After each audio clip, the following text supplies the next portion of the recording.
welcome to Garden Guns. Bit of a different one. Not so much in the garden, more indoors. I apologise for that. I don't really like shooting videos indoors. I tend to think it's a little bit echoey. Hope it's not too bad. It's the first really decent day in a very long time that I had to shoot a video, so I thought I would give it a go outside. And basically, due to the fact that it's the first decent day in a while, it's been raining quite a lot over the last few days, everybody is outside, chopping hedges, mowing lawns for the final time. I should be outside doing these things, but instead I'm making a video. Yeah, they're out there. You know, every time I press record, or I pressed record outside, somebody fired some piece of garden machinery up. So rather than compete with the noise of chopping and sawing and mowing, I thought I'll give it a go indoors. So I hope this is all right. There'll probably be cats annoying me at some point in here. I'll deal with that when it happens. So, less waffling. What are we here to talk about today? Well, for those of you that saw my unboxing video, it's ages ago now, we are here to talk about this. And this is the oneleaf MT1000 LRF thermal scope. I've got to apologise for the time it's taken me to get this video sorted out.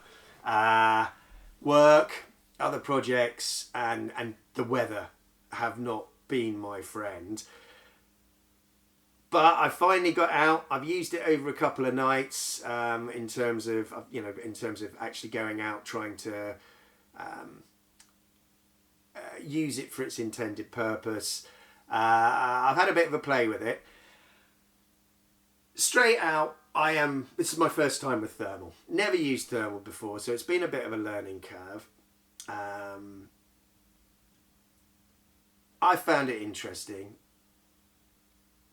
and I hope that comes across, and I hope that my points, or what I feel, is also valid for you.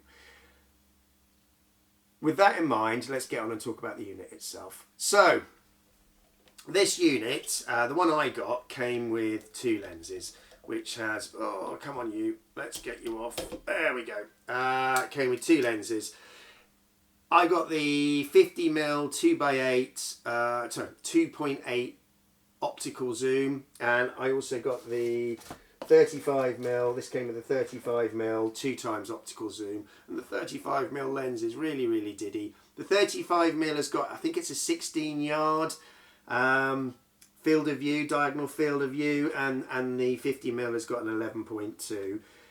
As you'll see in the footage, well, hopefully you'll see in the footage, when I was out using this, I was out using the 35mm lens, and I was out after rabbits.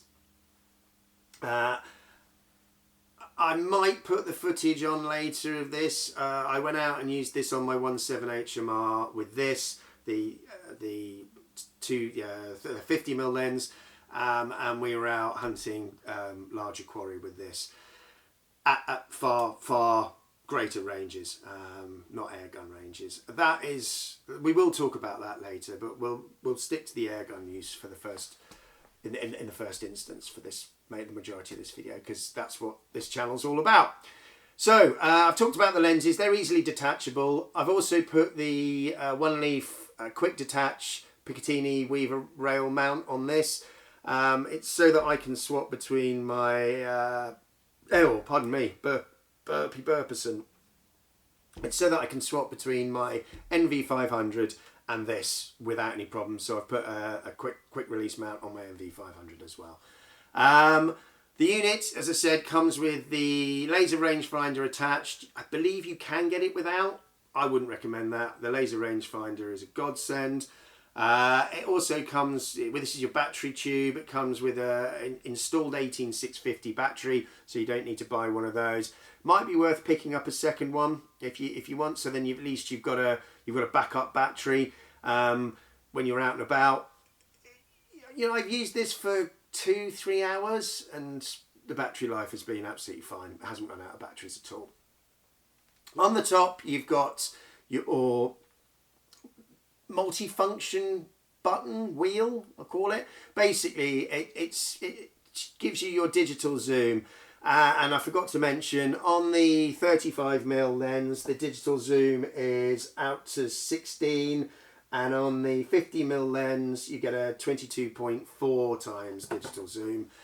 The digital zoom themselves, the easiest way to describe it, if you've ever used on your phone camera the digital zoom, if you go to the absolute maximum digital zoom on your phone camera, you'll notice that the image tends to break up a bit. The same thing happens with these. If you go to the full range on the digital, you get pixelation of the imagery.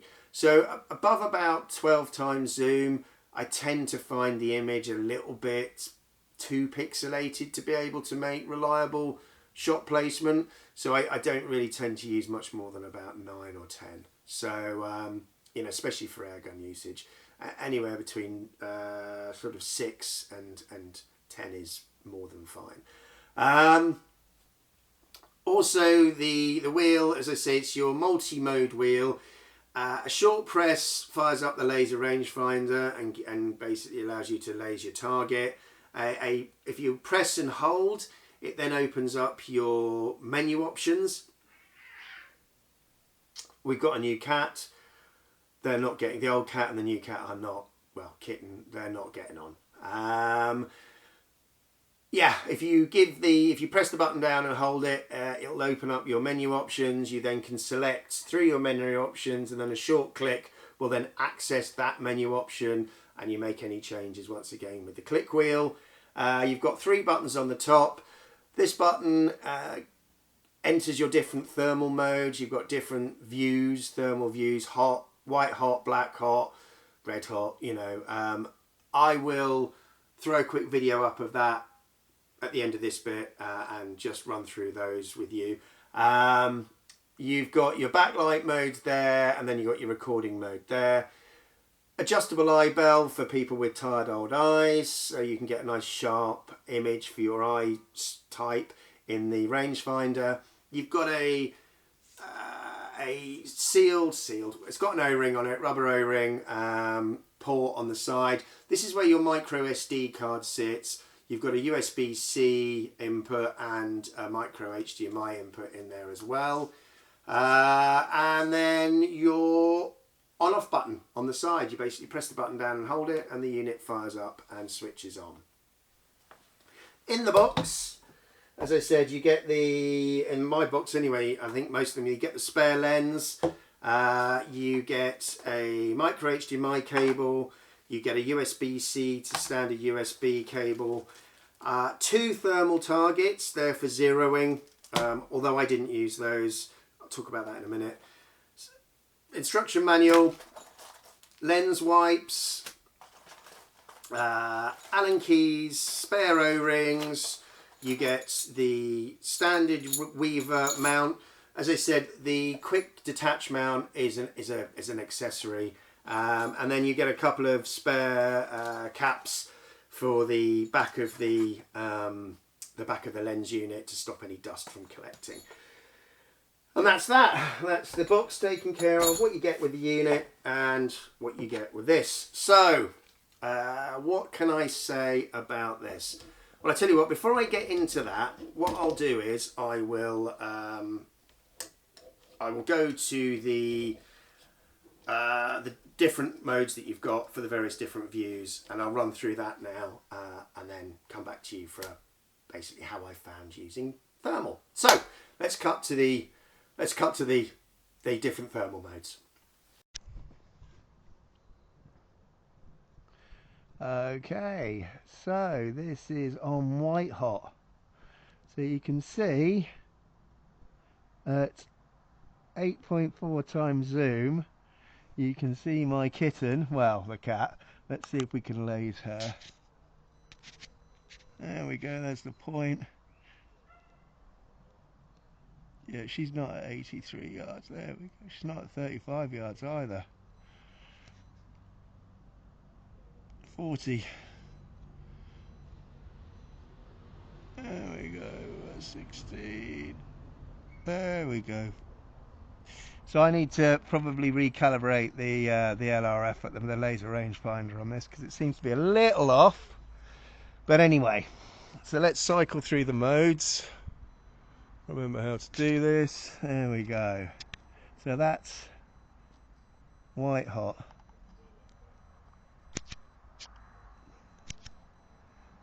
sepia. And as you can see there's some little men standing on the top of that. You can probably just about make out the spinners. There we go, make it out a bit better. As you can see, as I will say probably again, scrolling through the modes basically doesn't have to bring up a little bit, you know, allows you to sort of identify other things. You can sort of see, you can see things moving around, but you can see that you can't really make out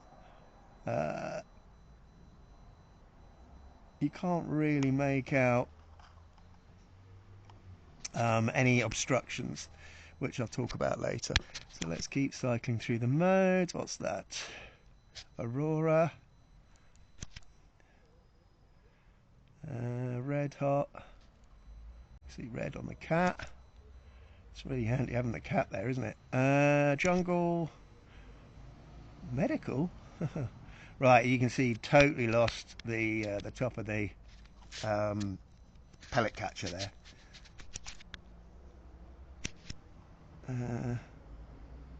That's black hot. You can see there's basically there's more than 3. There's 5 little soldiers that's standing on the top there. That's what those bad boys are. But you can only make 3 of them out at the moment. There we go. And then back to white hot at the end. Well, hopefully that made some sense. I have found the different thermal modes. I found them useful. They provide a different contrast when you're trying to identify stuff, and sometimes switching between the modes does just give you, it gives you a different perspective. It allows you if you're struggling with something, it allows you to be able to sit there and maybe pick up a bit of quarry or something like that, where maybe just white hot or black hot wouldn't have worked. Anyway, so let's answer the question. Do I think it's worth having a thermal optic for airgun use? Yes, I do. I'm going to put some footage up of hopefully they're going to be stills, otherwise it's going to be really shaky footage of me going after some bunnies. But as you can see from the footage or the imagery, you can make out the rabbits, and you can make out decent kill zones without any problem at all. I wouldn't have any issue using them for shot placement. Having said that, and this is the real caveat here, that was shot over an open area. You know, it was basically it was a lawn. I do pest control for a local wedding venue / conference venue, and this was out on their lawn. The rabbits had turfing up the lawn. So that was, it's easy. There's nothing in the way. It's literally you are shooting beautifully silhouetted quarry with no sticks, no twigs or anything else like that in the way. And that's probably the major downfall with hunting with thermal. If you are out at night shooting, it doesn't do a great job of picking up anything that might be in the way between you and your intended target. Because obviously bits of wood in the middle of the night don't really have a huge heat signature or a huge temperature gradient compared to other things. It has been interesting, and that has probably been my major issue with using thermal as a standalone device. It is possible, you can do it, as you can see. Hopefully, you can see from the imagery that I've put up. I would say the main strength for me for thermal has come from shooting in pairs. So having somebody going out with you and working as a spotter, or you working with somebody as a spotter, and you use this as your spotter to spot your quarry. This is unbelievably good at picking up heat signatures. You can scan rapidly and quickly over a large area with a thermal scope, using it as a spotter, rapidly and quickly, and you will pick up heat signatures with it. What I've then been doing with the guy that I've been going out with, that sounded a bit weird, the guy that I go shooting with, is using the laser rangefinder. So when we find a potential target, we'll settle on it, laser it, which then fires up the IR beam on the laser rangefinder, and then you talk the guy with the digital, the night scope, onto where the flicking rangefinder beam is, and that's how you pick it up. And then you use your laser, you use your digital scope, your night scope, to sit there and find the quarry that you're doing. And I found that to be fair, the night scope is been a lot better once you've kind of got into the area of what you're trying to find. I actually think it's easier to identify the quarry, the type of quarry, whether it is something that you are there to be controlling and taking out as part of your responsibilities on that land, or whether it's something you need to leave alone. And I think that, especially at longer ranges, it's a lot harder to make effective quarry identification, and also, as I said, it doesn't tend to pick up any obstructions as well between you and your intended targets.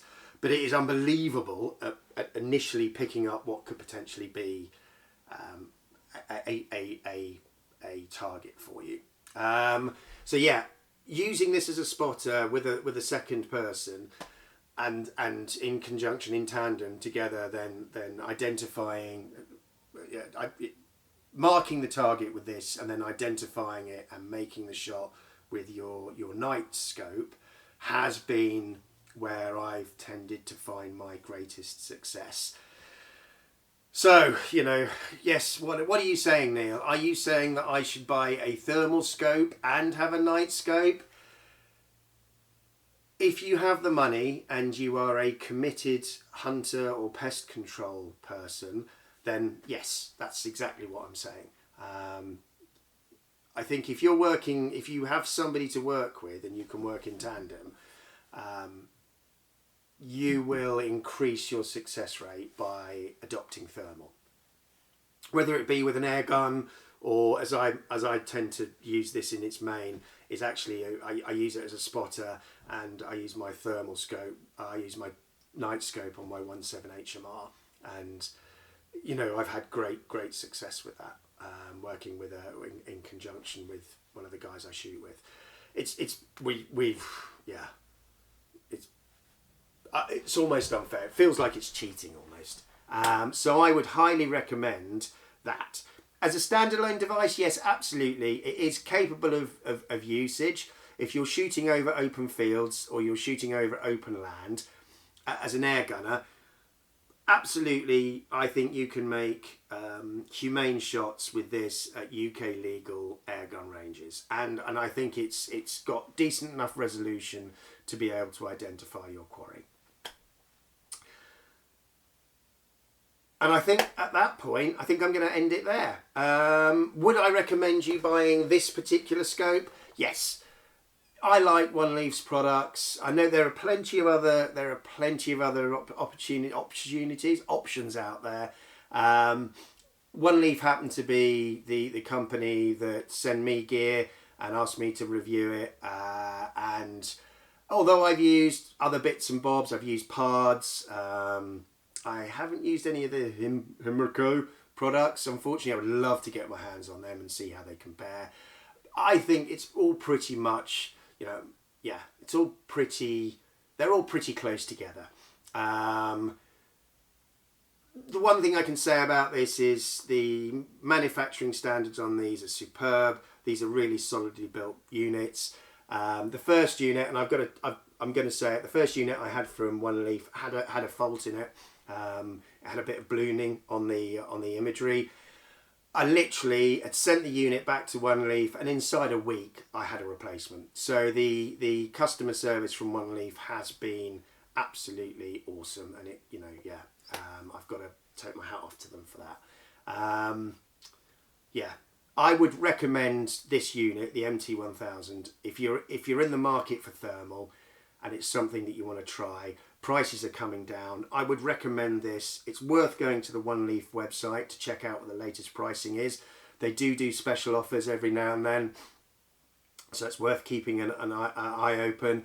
Thermal, the price of thermal optics, I mean, what, a year and a half, 18 months, 2 years ago, I mean, it was what, £2,000, and it's come down dramatically since then. So if it's something you're interested in, you know, keep an eye open for developments. They are getting cheaper. Anyway, right.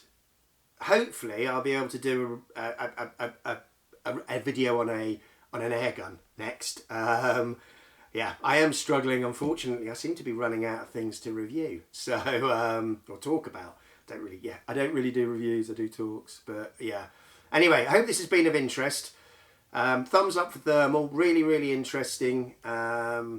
Expensive, but I think worth it if you're a committed pest controller. Once again, thanks for watching. Keep an eye out for the next video. It'll probably be a month or two, but until then, cheers, stay safe, all the best.